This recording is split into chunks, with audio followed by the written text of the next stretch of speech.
ప్రాచీన భారత చరిత్ర అనగానే ముందుగా మదిలో మెదిలే అద్భుతమైన సామ్రాజ్యాల్లో శాతవాహన సామ్రాజ్యం ఒకటి. చరిత్ర పుటల్లో ఒక నిజమైన స్వర్ణయుగాన్ని సృష్టించిన ఈ మహాసామ్రాజ్యం గురించి, దాని అసమాన వారసత్వం గురించి ఈనాటి విశ్లేషణలో మనం లోతుగా చూడబోతున్నాం. అసలు విషయానికి వచ్చే ముందు ఒక ఆసక్తికరమైన ప్రశ్న వేసుకుందాం. దక్షిణ భారతదేశపు సువిశాల భూభాగాలను మొట్టమొదటగా ఒకే గొడుగు కిందకు తెచ్చిన ఆ పునాది శక్తి ఏది? ఎందుకంటే చరిత్ర అనగానే తరచుగా ఉత్తర భారత రాజవంశాలే ఎక్కువగా చర్చకు వస్తుంటాయి. కాని దక్షిణాన ఒక విశాలమైన సామ్రాజ్యాన్ని స్థాపించి ఆ ప్రాంతానికే ఒక గొప్ప గుర్తింపును తీసుకొచ్చిన తొలి రాజవంశం ఖచ్చితంగా శాతవాహనులదే. ఈ ప్రయాణంలో మనం కొన్ని కీలకమైన అంశాలని పరిశీలిస్తాం. ఈ తొలి సామ్రాజ్యం ఎలా ఏర్పడింది, అసమాన యోధుడు గౌతమిపుత్ర శాతకర్ణి ప్రస్థానం, అప్పటి వాణిజ్య ఆర్థిక వ్యవస్థలు ఎలా ఉండేవి, అలాగే కళలు బౌద్ధమతానికి వారు ఇచ్చిన ప్రాధాన్యత, చివరగా అంతటి గొప్ప సామ్రాజ్యం పతనం ఎలా జరిగింది అనేది స్టెప్ బై స్టెప్ చూద్దాం. సరే, అసలు ఈ సామ్రాజ్యపు పునాదులు ఎక్కడ ఎప్పుడు పడ్డాయో అక్కడ్నుండే మొదలు పెడదాం. వీరి కాలక్రమం చూస్తే నిజంగా ఆశ్చర్యం కలగక మానదు. క్రీస్తుపూర్వం 230 ప్రాంతంలో మొదలైన వీరి ప్రస్థానం క్రీస్తు శకం 220 వరకు సాగింది. అంటే ఏకంగా 4.5 శతాబ్దాల పాటు సాగిన తిరుగులేని ఆధిపత్యమనమాట. ఇన్ని వందల ఏళ్లపాటు ఒకే రాజవంశం ఒక ప్రాంతాన్ని ఇంత నిలకడగా పాలించడమనేది చరిత్రలో చాలా అరుదుగా చూస్తుంటాం. మరి ఇంతటి సుదీర్ఘ సామ్రాజ్యానికి తొలి అడుగు వేసింది సిముకుడు అనే రాజు. ఈ సామ్రాజ్యం సైజ్ ఎంతంటే నేటి తెలంగాణ, ఆంధ్రప్రదేశ్, మహారాష్ట్రాల మొత్తాన్ని కలుపుకుంటే ఎంత సువిశాలమైన ప్రాంతముంటుందో అదంతా వాళ్ల పాలనలోనే ఉండేది. అందుకే ఇది దక్షిణ భారతదేశంలోనే మొట్టమొదటి ప్రధాన రాజవంశంగా సువర్ణాక్షరాలతో లిఖించబడింది. ఇక ఈ మొత్తం సామ్రాజ్య చరిత్రలోనే అత్యంత ఆసక్తికరమైన, శక్తివంతమైన ఘట్టం దగ్గరకు వద్దాం. ఆ ఘట్టమే గొప్పరాజు గౌతమీపుత్ర శాతకర్ణి పాలనాకాలం. ఆయనలో చాలా అద్భుతమైన 2 కోణాలు కనిపిస్తాయి.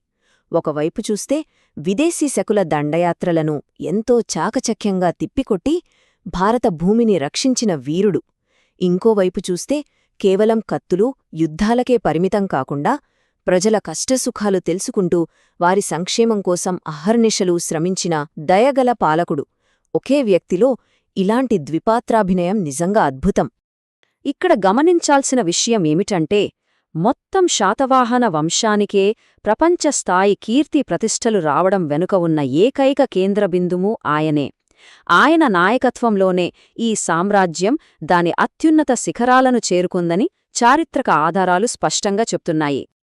అయితే ఒక సామ్రాజ్యం కేవలం కత్తుల బలంతోనో కీర్తితోనో మాత్రమే నడవదు కదా, దానికి బలమైన ఆర్థిక వ్యవస్థ కూడా కావాలి. మరి ఆనాటి వాణిజ్యం ఎలా ఉండేదో ఇప్పుడు చూద్దాం. ఒకసారి ఊహించుకోండి, ఆ రోజుల్లో విదేశీయులు మన ప్రాంతం నుండి దేనికోసం ఎగబడేవారో తెలుసా? ప్రపంచవ్యాప్తంగా విపరీతమైన డిమాండున్న పత్తి వస్త్రాలు, ఘాటైన సుగంధ ద్రవ్యాలు, మసాలా దినుసులు, దానికి తోడు అత్యంత విలువైన ముత్యాలు. వీటి ఎగుమతుల ద్వారా శాతవాహనులు ఆ కాలంలోనే అపారమైన సంపదను పోగుచేసుకున్నారు.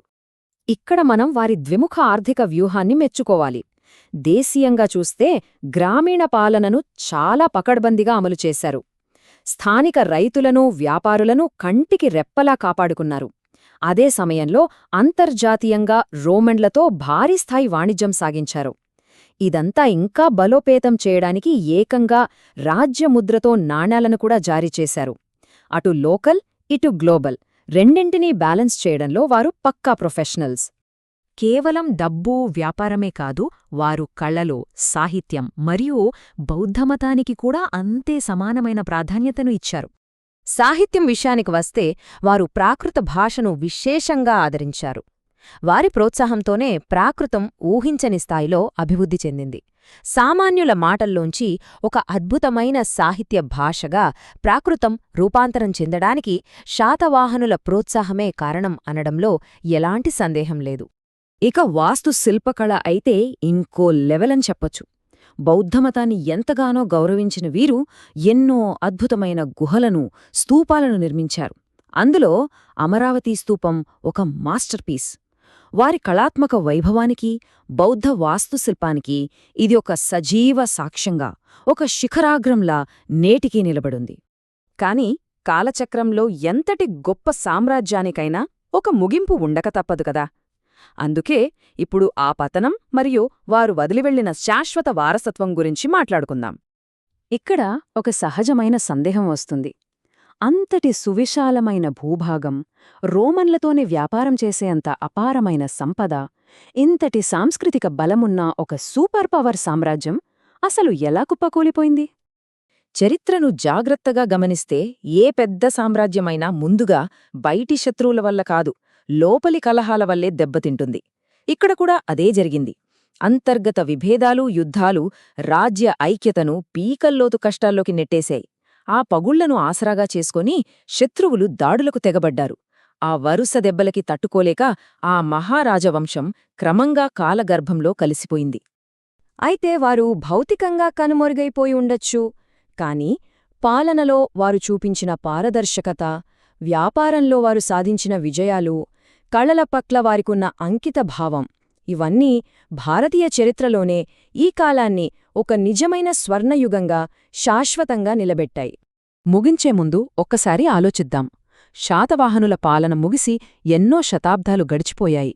కాని నాడు వారు వేసిన ఆ బలమైన సాంస్కృతిక పునాదులేనా నేటి తెలుగు ప్రాంతాల అస్తిత్వానికి, ఆత్మకు ఇప్పటికీ ఆయువుపట్టుగా నిలుస్తున్నాయా? చరిత్ర అంటే ఎప్పుడో జరిగిపోయిన కథ కాదు, మన వర్తమానానికి అదొక బలమైన పునాది. ఈ ఆలోచనతో ఈనాటి విశ్లేషణను ముగిద్దాం.